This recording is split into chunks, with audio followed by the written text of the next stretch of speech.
Peter Fuyun. I'm the subject advisor for engineering, graphics and design in the Free State. I will be talking to you about grade 11 basic principles of drawings.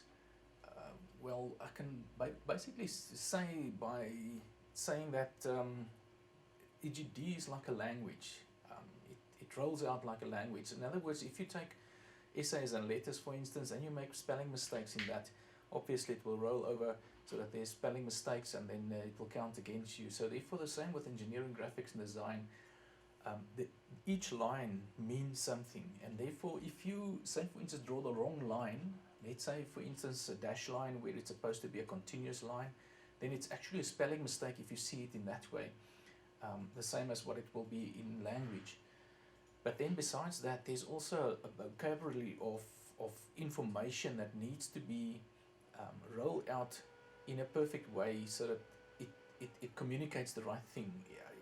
Engineering, graphics and design, the symbols we're using and the language we're talking about, first angle and third angle isographic projection, all of that forms in a basic way of communicating on an international level. In other words, if we should take plans of a motor car or a machine part or something like that, and we send it to Germany, we send it to China, we send it to Japan or wherever, besides the language,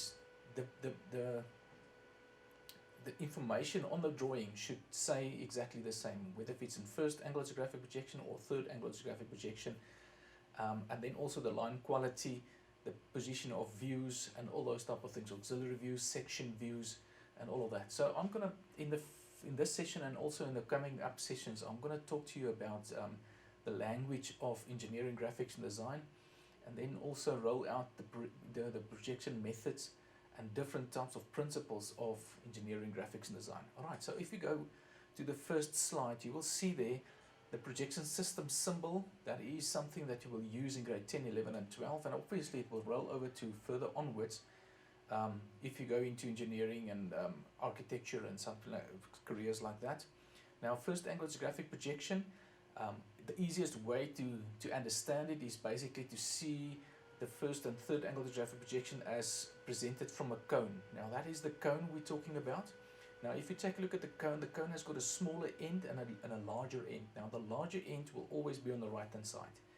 For those who are right-handed, if you want to pick up something, the heavier part will be on the right hand side. So if you understand that the cone, the heavier part will be on the right hand side, you always will be fine with interpreting this symbol. Now if you take a look at the symbol from the left hand side, you will see that you will be able to see two circles, a smaller circle and a bigger circle. If you take a look at this drawing from the right hand side, it will be making a cone. On the left hand side it will be smaller, and then it grows larger to the right hand side if you see it that way. Now when do we place this views of the left view in first angle, and where do we place it in the third angle? Alright, let's quickly have a look at this symbol over here. If it's first angle, there you can see there's a number 1 on your screen, and that number 1 is like an arrow, and you will shoot with that arrow through the paper target. Now if you go with a paper target, then it means that the arrow will go right through the target. So in other words, if that's the cone, the front view of the cone, the larger side on the right hand side and the smaller side on the left hand side, and you shoot off this number 1, the arrow, through the target, it means it will hit something on the other side of the target. So that will be first angle isographic projection. The number 1 will tell you it's an arrow and it's going through the target. So that's first angle isographic projection, and we will use first angle isographic projection in paper 1, and that includes civil drawings, solid geometry. It will be used for perspective drawings and also civil drawings, of course civil analytical drawings or civil drawings, right? And then also interpenetrations and transition pieces will be the other part of chapter 2 that we will do during the course of this year. Then also, if you talk about third angle isographic projection, still the symbol looks exactly the same, the larger side on the right hand side, the smaller side on the left hand side. Now if you take 3, the letter or the number 3 will is pointing out to you, you will go and have a look at it, but you will come back with the information and put it back, because 3 goes back to the previous, to the direction from where you look at it at. So therefore, if I should draw the view, the left view in other words, it will be placed on the left hand side and not on the right hand side, as in the case of first angle isographic projection. So that is what you see in terms of the symbols for first and third angle orthographic projection. And very often, you can go and have a look at old exam papers for grade 12s or National Senior Certificate. Very often they ask you to draw the symbol freehand for third angle orthographic projection. Not often first angle, but yes, for third angle definitely quite a few times. And so many times learners lose marks in terms of this because of the fact it's easy, 4 marks. So try to remember how you're going to understand the first and third angle orthographic projection symbols. Right. Besides that, we will use that for mechanical analytical questions. We will use it for loci of helix, loci of cam and mechanisms, for isometric drawings, and also of course for mechanical work drawings. So that is where we'll do that. Now, according to the language of engineering, graphics and design, we will have type A lines, type B lines and type C lines. Now, of course, within ink on your exam paper, for instance, we can't really make differentiation between darker lines and also softer lines, because black is obviously black, so therefore the black lines will indicate it's a black line. So with a pencil you can press harder and press very light on your pencil to indicate the difference in line quality, and that's where the examiner will evaluate you. Now, for this purpose of these slides, I will use type A lines as a dark black line, a very thick line, and then for a medium line I will say it will be a blue line. So all the blue lines, all in these slides I'm using, will be then indicating type B lines, which is a medium type of line, and then also type C lines will be then your construction lines, those very light lines. Normally you will use your weight of the pencil in drawing those lines, so it's going to be a very light line. So now let's quickly have a look at type A lines, which will be where we'll be using it and when we'll be using it. Remember, these are like in language spelling mistakes if you don't use it in the correct way. So let's quickly have a look. Different line types is used to express the drawing easier, of course. The outside lines, or the type A lines, will be the darker lines, so it will stand out much more. More important objects will be shown in the process, and then also less important objects will be shown lighter in construction lines and so on. Alright, so A lines, or type A lines with a pencil, that will appear dark. With ink, we said it's going to be a thicker line. Now, if you take a look at this is a piece of paper, your paper A4 or A3 paper. Should you do the borders of this paper, that should be done in a dark line. In other words, that should be type A lines of a dark quality, and then also your name block, that will also be a dark line or dark lines itself, not the lettering and not the guidelines. We will come to that later on. Alright, so therefore that is basically then for the different types of drawings that you will draw. You will have a different type of name block. For civil it will pile up vertical upwards, and for mechanical it will be horizontal from left to right. So that's the difference between the different types of name blocks. We will get to that later. Also, type A lines will be your outlines of any drawing. In this case, this is a solid geometry. It's a hexagonal prism. So the end product will be then, in other words, the dark lines itself. Alright, so that's what you will see from outside, in other words. Okay, and then also, besides that, you will have your plumbing and water pipes, sewage, and also on civil site plans itself. Those lines will be dark lines, right? Those lines will be a dark thick line. That is for a dash line. Now, for that dash line, it is supposed to be a darker line. We will get to the blue lines just now. And then if you go to type B lines, those are the medium type of lines that you will get. Now, type B lines, you will draw with a pencil, a bit lighter than your A type lines or type A lines, and then your in ink it will be less thicker. And then also for explanation purposes, I said we will use blue in this case. Alright, so it's for you to understand. Now there we go with the center line. Now remember the previous image I showed you was the sewage of a house on a house plan, and then therefore those were dark. But now normally your center lines will be a B line, a type B line, a bit lighter line, in other words. Alright, so there we go with center lines, center of a circle. Now center lines can be used in many ways. I want to express this because In end exams, they often ask the center lines, and then the quality must be of good and correct quality in terms of that, right? So center lines for the center of the circle.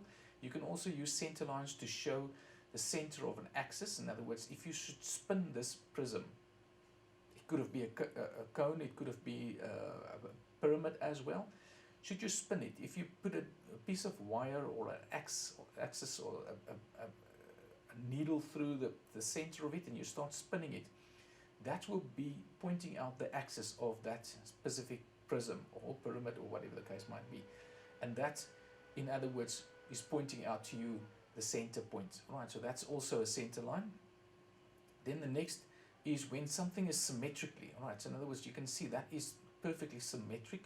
So in other words, the upper side and the bottom side looks exactly the same, and also the upper side and the bottom side of the top view, but also the left and right side of this view, and also the top and the bottom side. This is symmetric. In other words, if there's symmetry involved, then you should use a center line for that to show or to indicate the symmetry. Was this something else, like say for instance a pentagon, then the upper part will be closer and the bottom part will be further apart, then there's no symmetry according to that in the front view, but though in the top view it will be. Alright, so that's the symmetry of that.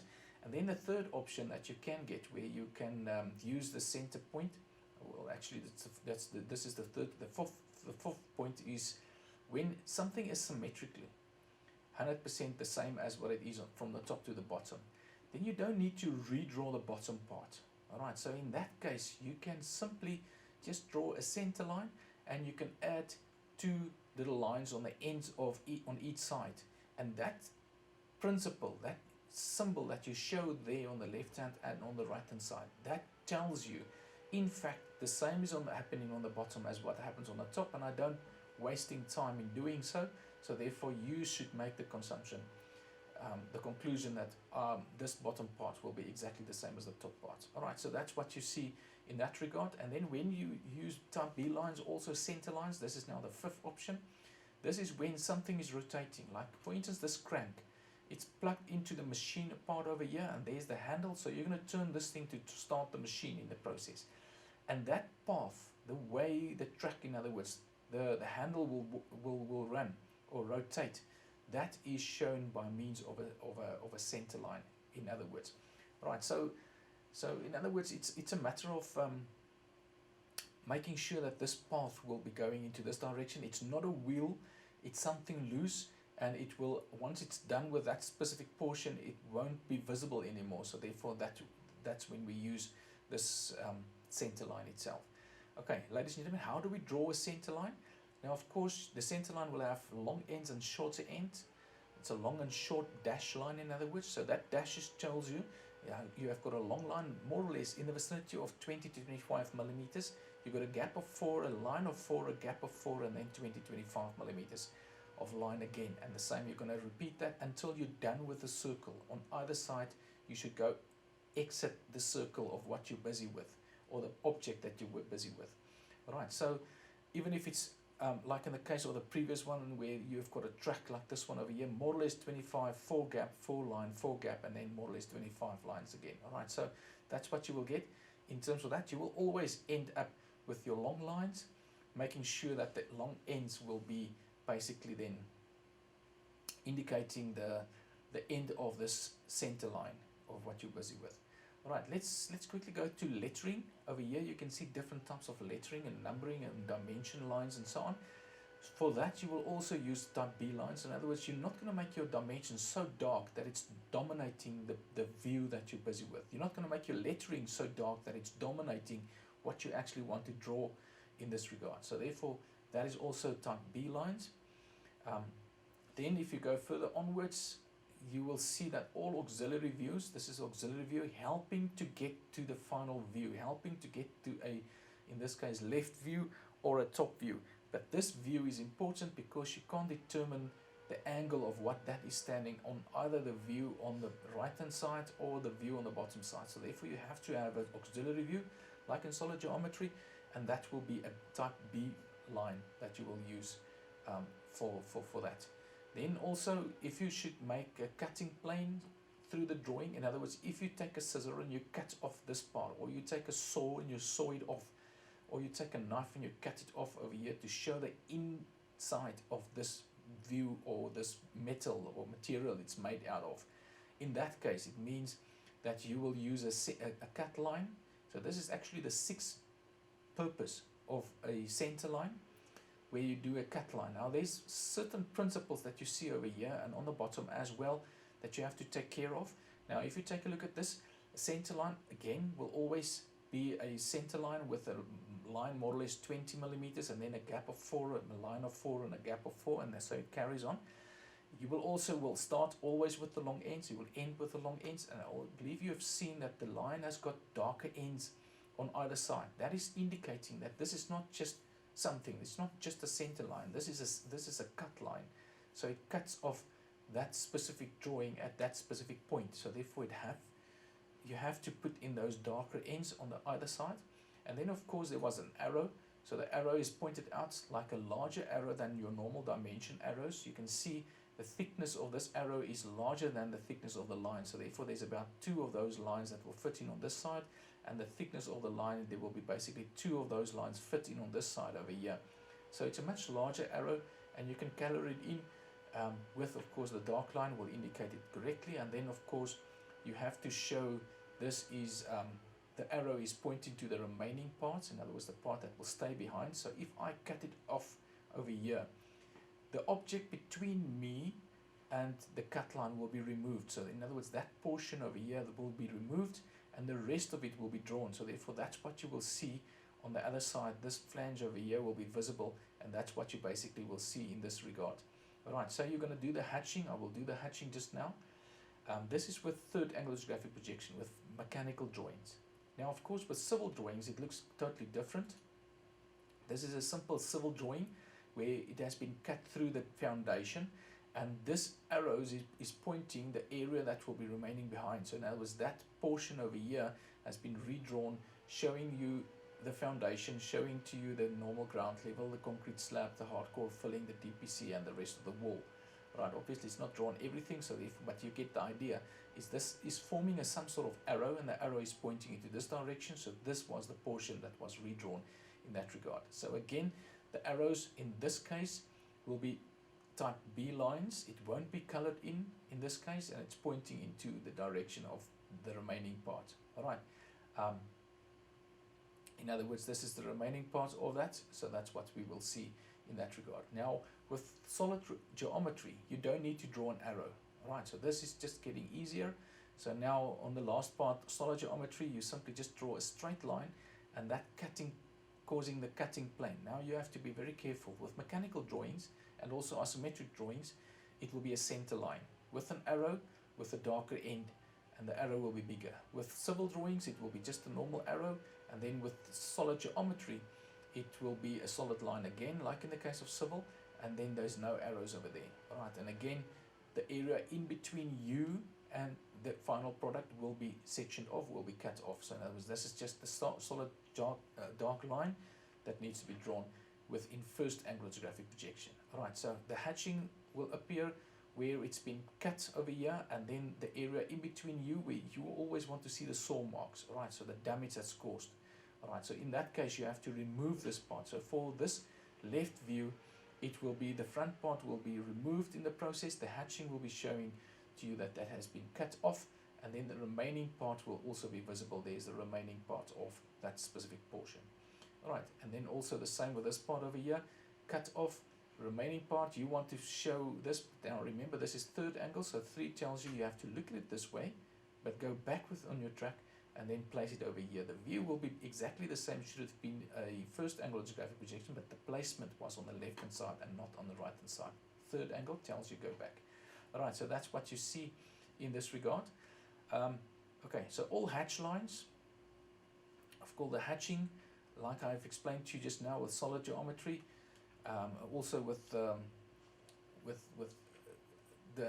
hatching of civil drawings. All the hatching should be type B lines. Alright, so don't make it too dark, then it becomes too prominent, it becomes too dark, and it confuses the person interpreting the drawing itself. Alright, and the same with solid geometry, you're also going to do the hatching in type B lines. Not as dark, it's not going to be so prominent, you're going to be putting it as a bit of a lighter line in the process. Right, then also thread.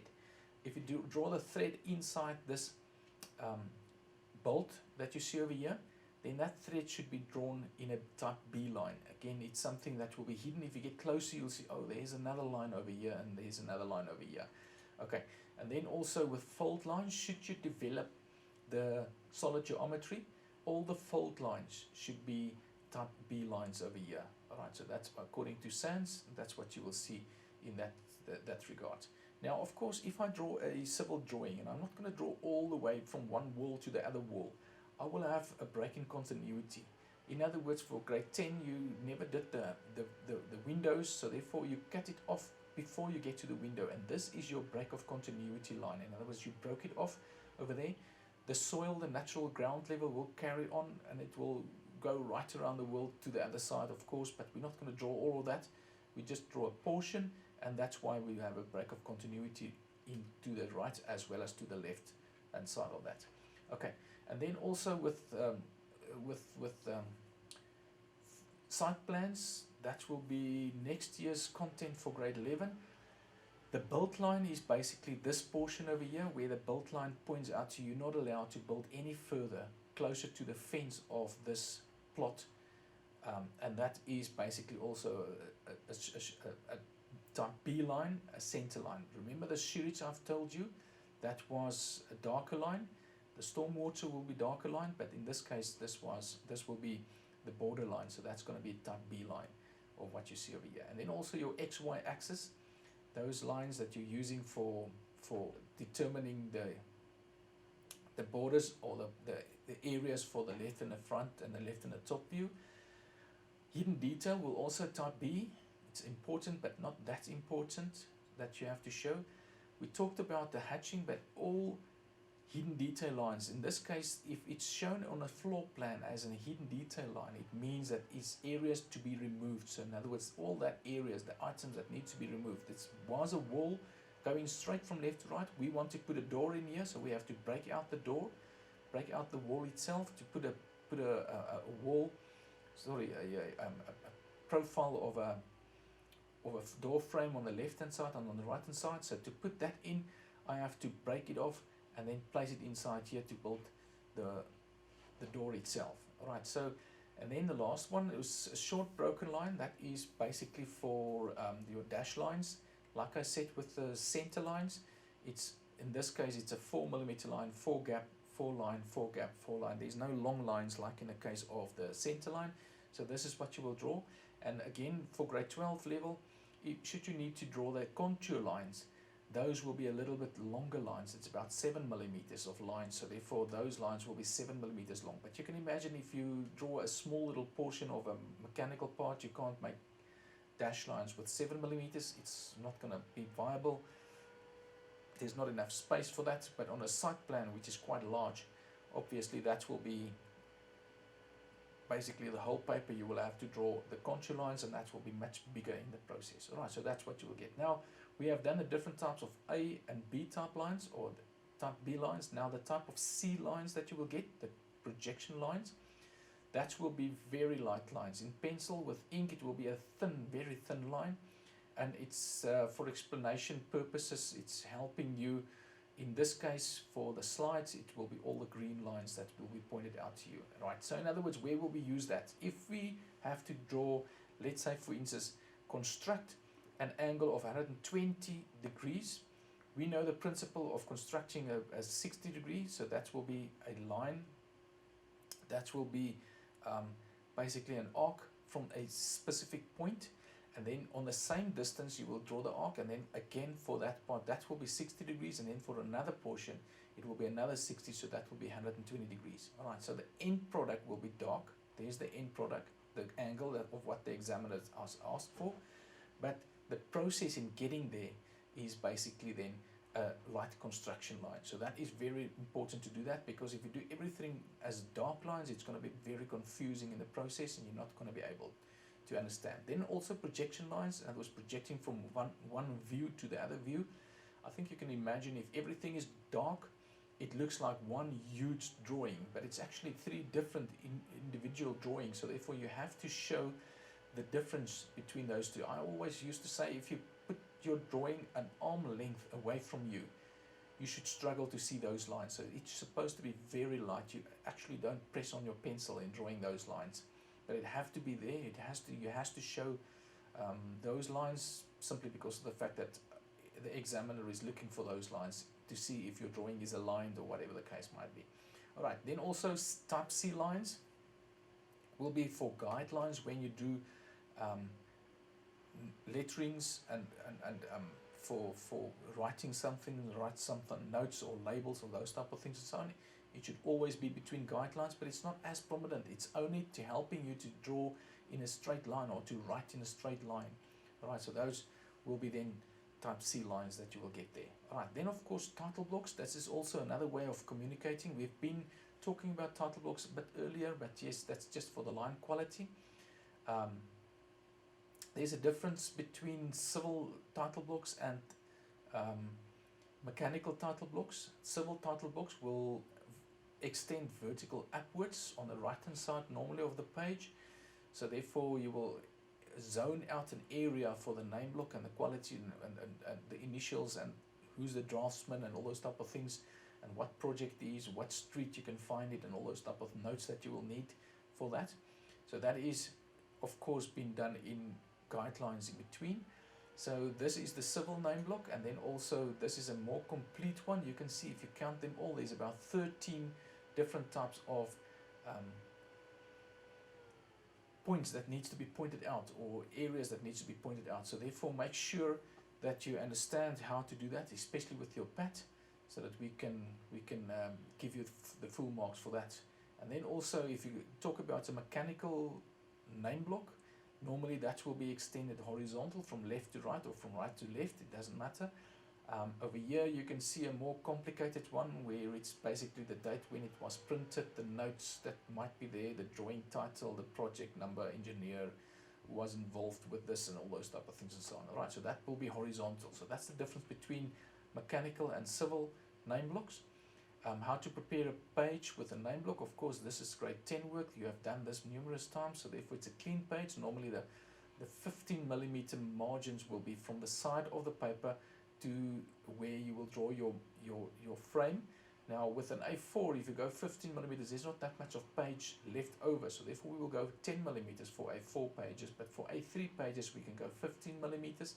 This is just for helping you with the filing, and it doesn't disappear behind the clips of the file and all those type of things and so on. Alright, so off we go with marking 15 from the side millimeters.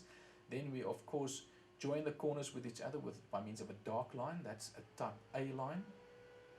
Then lettering is important. If you do lettering, it should always be standing up straight letters, caps locks, always drawing between guidelines if you do the lettering, and if you start with annotation, and then also always use uppercase annotation unless otherwise stated. So that's basically what you will do. Now if you should draw those lines, you will see it looks very neat. We will use Gothic printing as a font, so therefore drawing an A, for instance, will be straight up letters, it will be symmetrically, and then B will be horizontal before it starts with the turns. It looks much better. If you draw the letter wider than what it is, it's of course much easier to understand and to see what it is look like and all those type of things. So the wider the letter, the neater it will look, standing up straight, all those type of things and so on. So there's a lot of principles that can be applied if you do have to do the lettering itself. Right. So of course you will do that in between guidelines, putting in all the lettering that you need to have, whether if it's a mechanical or civil name block, it doesn't matter. If it goes to dimensions, ladies and gentlemen, the dimensions has got certain principles. You've got an extension line, in other words, extending away from the drawing. We can cramp up everything close to the drawing, but it doesn't look neat. If it's some distance away, normally at the vicinity of 12mm away, then of course it looks much neater. But now this is stepping out for a longer leg and a longer area, so therefore to go out of the drawing, we can go 12mm from the last part of the drawing and then extend the line, but it doesn't start at the drawing itself. Otherwise, if your line quality is not good, it looks as if the drawing is extending onwards. So therefore you have to differentiate by means of a gap and also by means of line quality, where the dimension starts and where the drawing is. Right, so there we go with that part. And then also the gap is about the vicinity of 4 millimeters. There's also extension after the dimension line of about 4 millimeters. That's your dimension line where you put the dimension on. And then of course you will, if I enlarge this area for an arrow, it's not as large, it's not as big as what you have had with the section or the cutting plane. It's much smaller. You can see, I told you about been spoken about the fact that this was about the width of the pencil, so therefore for the same width you will go to either side of the pencil line and you will draw a very thin arrow, more or less about 3 millimeters, and then it is very small in size in that area itself. Right, and then also you, on your dimension line, there might be a gap if there's not enough space between that area itself. If there's not enough space to draw 12 inside here and the arrows to fit the arrows in here, you can go outside and say from this point towards this point, that will be 12 millimeters. Right, so, and then also place the annotation to the center of the dimension line. It looks much neater. And then also, should you add some more dimensions, you will also, for the first part it will be 12 millimeters, and then for the second line it will be more or less in this vicinity of 10 millimeters further outwards. So that is all with dimensions. And then always it will point out to the left. So for those who are right-handed, you can lean over to your dimension line and you can draw it in that way. So in other words, that will always be, that is to prevent confusion with dimensions like 69 and 96 and 66 and 99, to say if it's always standing pointing towards the left side, it will always be seen. So if it was 99, the head of the 9 should be on the top, and then from there on it extended downwards with the leg standing on the dimension line, and the same with that one. It's not going to be 66 in other words. Alright, so that is the dimension line standing on the line itself, and then over here the horizontal dimension always pointing upwards, and then dimension standing on the line itself, like I said it just now. Alright, then you get different types of dimensions, placement and those type of things. Normally we'll put it outside. You are allowed to use, for instance, a center line to extend the line to indicate a dimension itself over here. So you can extend the center line further outwards for dimensioning. And then also you get positional dimensions. The position of this circle is so many millimeters apart from each other. The position of these circles are so far apart from each other. That's positional dimensions. And then also you get size dimensions, giving you the size of this height, the size of the width, the size of the height over here. So that's basically what it points out to you. Right, radius dimensions, you will always add the letter R before the dimension. So therefore that will be radius. It's telling you it's from the center to the side of the circle. That's going to be 2.5 millimeters. Right, so in this case, if you add or place dimensions from small to large, you will have the smaller ones inside, and then the larger ones a bit further outwards, 10 millimeters away. 10 millimeters away, you will have the second, the third row, the fourth row, and so it carries on from there onwards. But the smaller ones in the middle and in the inside, and then the larger ones standing outside. Then of course over here, your overall dimension is not necessarily a prerogative to have it in there, but you can add that to get to the final size. And then also with this part, it shows you the diameter. In other words, it points out to you from that side of the circle to the other side, diameter is 8, or you can also point it out like, say for instance, from this side of the circle to the other side, you can add the line. You can also leave the line in the middle, but just show some arrows, and then pointing out from this side to that side, it's going to be diameter of 8. But you can also go through the center point, side to side of the circle, and extend and draw a platform. And on the platform, you can simply just indicate the specific dimension itself. Right. So in this case, diameter of 16. Then also diameter with leaders. There we go with inside. If there's enough space, you can go outside with a platform pointing diameter of 13, and then also you can also have from side to side diameter, which is over there. If that's a sphere, for instance, you can do it like in the case of circles. You can also extend with your compass, draw the extension lines with the compass, and then through the middle point, of course, arrow to arrow outwards to indicate that part. Now sometimes something is not to scale, it's just a freehand drawing that was drawn. So in that case, it points out to you that it's not to scale. That's supposed to be 55 millimeters, but it was done on site. It's just a rough freehand sketch. Also, it could have been underlined. The moment dimension is underlined, it means it's not to scale in that case. All right, with civil drawings, all the dimensions was now for mechanical drawings, but with civil drawings, you can have arrows like we used to have. The same principles will apply. You can also have something like, say for instance, with a civil drawing, 45-degree lines instead of the arrow itself.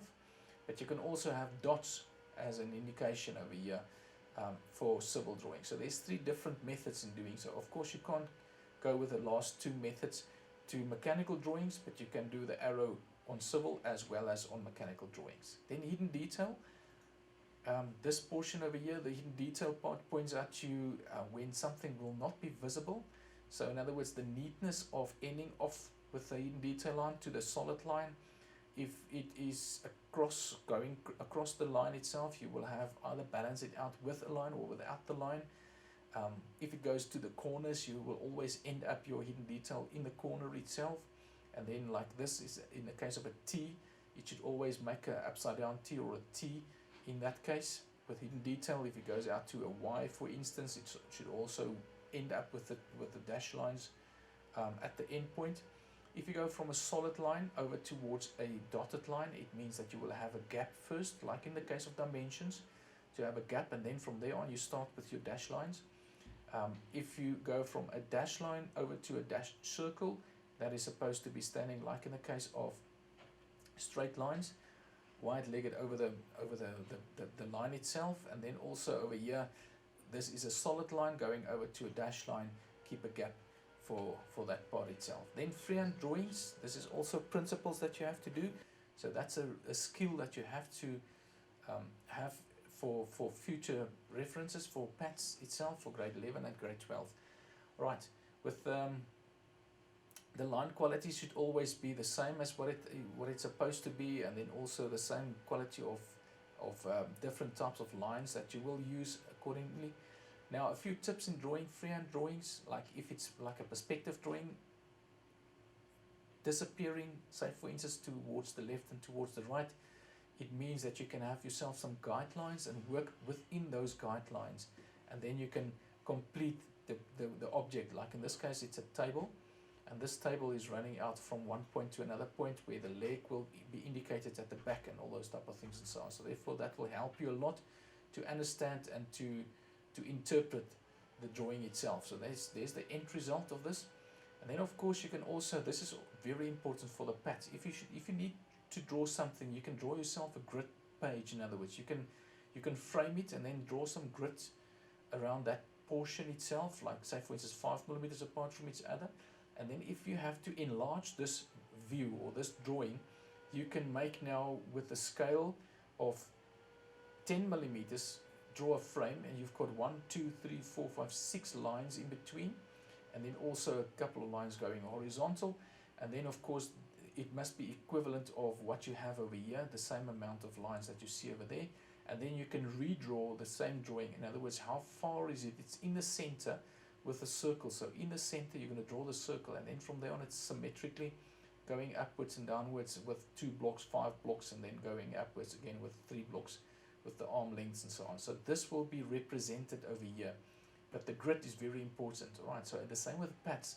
It's you will earn 10 marks if you just add a grid page towards your PAT from that. So you can start at 90% work that still need to be done, 10% already done if you do the grid. All right, and then of course freehand drawings, freehand tips is basically you can use your little finger running parallel to the ruler, for instance, or your fingers over here running on that side, and that will help you to draw a line parallel towards the side of the ruler. Of course you can't use the ruler because it has to be freehand, but that will making you a much more steady grip onto your pencil when you do the lines in that regard. Right, this portion over here, the scales, it points out to you that sometimes, like we said just now, you have to draw something larger or something smaller. Now if you have to draw something larger, for instance, you have to scale it twice the size. If you have to draw something smaller, you have to scale it smaller, the size itself. 1:1 means it's the same size. In other words, if you draw your, let's say for instance, cell phone on an A3 page, you will use the same dimensions. If you want to draw your cell phone larger than what it is, you will multiply it by 2, by 3, by 4, by 5, by 6, or whatever sizes you want to make it bigger. And then also, so it's going to be 2:1, 3:1 is 3 times the size of 1, 4 times the size of 1. And then also if you want to make it smaller, like for instance a motor car wheel or something like that, and you have to draw that on a piece of paper, A3 paper, it means that you have to make it twice or 3 times or 4 times smaller. So it's 1 to 2 times smaller, 1 same size, 3 times smaller. Now of course this is the same object that you have, 1:1. If you want to make it larger, it's going to be 2:1, 3:1, 4:1, so it's 2 times larger in this case. Or if you want to make it smaller, it's going to be 2 times smaller than what it is in this case. Alright, so that is what you will see in this regard. Alright, so 1:2 and 2:1 means smaller. 1:2 means that the size of the drawing should be divided by 2, so it's going to be smaller. 2:1 will be multiplied by 2, it will be larger. Very important that if you work with scales, make sure that the size of the scale, of the dimension, whether if you've drawn it larger or smaller, will still be the same as what it will be in real life. So therefore you're still going to write down 40 millimeters over here, although it's smaller, or 40 millimeters, although it's larger. So you can imagine with the site plan, the dimension is going to be something like 12,000, if it's 12 meters, 12 millimeters in total, in other words, 12,000 millimeters. So that's going to be where you're going to draw it, and you will always draw dimensions in millimeter. The standard international method will be then in millimeters itself, the SI unit. Okay, so then if we talk about the ratio, we can talk about 1:2, 1:5, 1:10, 20, 50, or whatever, or smaller, 2:1, 5:1, 10:1, it doesn't matter, but it's recommended to work in those. But you can draw to a scale of, let's say for instance, 1:45, 1:7.5, or something like that. But normally we will rather go to 1:8 or 1:7 if it comes to that point. But yes, you are allowed to change your dimensions. Ladies and gentlemen, this is it basically according to the principles that I can show you. This is what I want to say to you in terms of the content of basic principles. Remember, these principles is not only for mechanical, it's for civil drawings, it's for analytical drawings, it's for interpenetrations and developments, it's for solid geometry. Everything needs to be done in this way. So I hope you will understand the bigger picture of drawings and the language of engineering, graphics and design, if you say it that way, and hopefully you will be doing well in this regard. Thank you very much for attending. I really appreciate it, and I hope you will have a lovely day.